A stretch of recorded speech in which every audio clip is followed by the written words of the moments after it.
The ketogenic diet is unsustainable. I hear this all the time. And they don't mean metabolically, they mean psychologically. As I look back over the last 8 years of being consistently keto, yeah, there's been some tough times.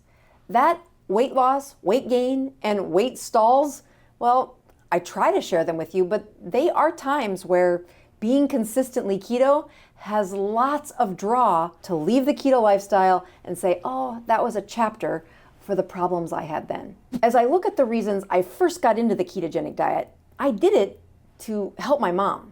My mom was 71 years old, and after years of several growing metabolic problems, she was 50 pounds overweight with cancer throughout her body and a brain that was nothing like what it should have been. As we pushed her metabolism into a ketogenic state, we did it for reasons of metabolic improvement, improving her energy, helping her deal with the chemotherapy and cancer she was dealing with. And I was her accountability partner. So as she got better, yes, some of the weight came off.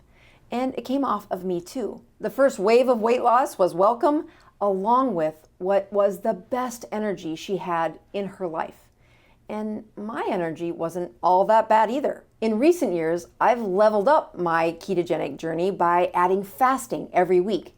And I don't mean for 12 hours. I fast weekly for 48 to 72 hours. When you add the burden of weekly fasting into this psychological list of options, you can see why the naysayers will ask, is it sustainable? Over the last 2 decades of seeing patients, when I simply asked them to go for a walk or keep track of their food, they couldn't sustain that. So what makes this option a sustainable journey for me and the people that I teach? Well, number one, it has never been easier to see the benefits of a lifestyle of eating until I got into ketosis. Let's take my 70-year-old mother. As she entered into ketosis, she had a list of medical problems that people like me dive into and make a living off of writing the prescriptions and managing those issues.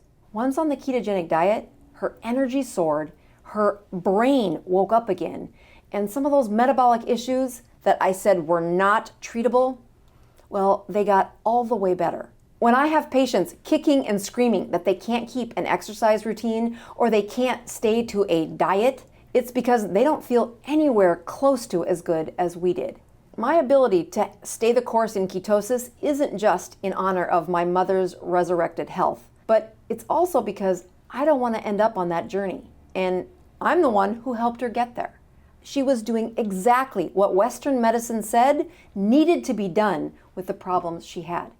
And it didn't work. So when I look at the benefits that my mother got at the age of 70, because she was, well, in a fight for her life, her decision to go keto and stay keto was, in many ways, easier than mine. As her accountability partner, I did this journey with her, and yeah, I did not hate the weight loss that came with it. I loved the improvements in my health. But to stay the course, well, it isn't easy.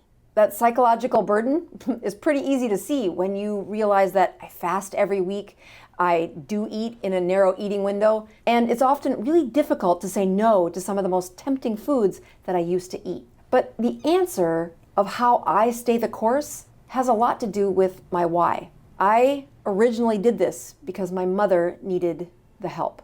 Despite the amazing improvements my mother had, like returning her body from this old 70-year-old to this robust 75-year-old, one that acted like she was in her 40s.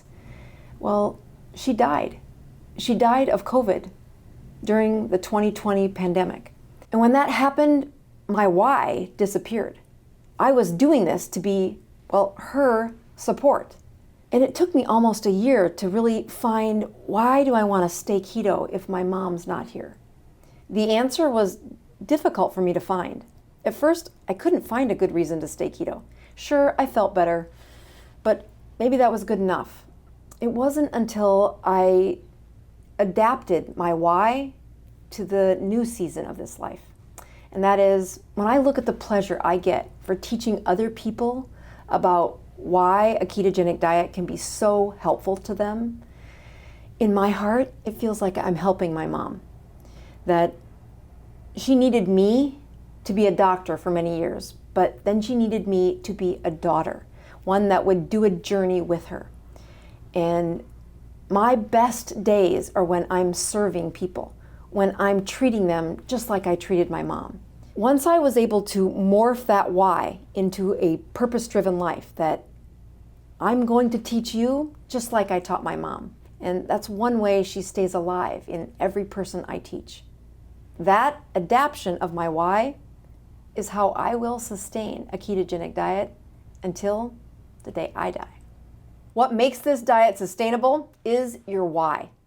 And I've spent lots of other videos pointing out that your why needs to hit an emotional chord with you. Write your why in the comments below. Based on your answer, I'll be able to tell if you're going to be keto 6 months from now.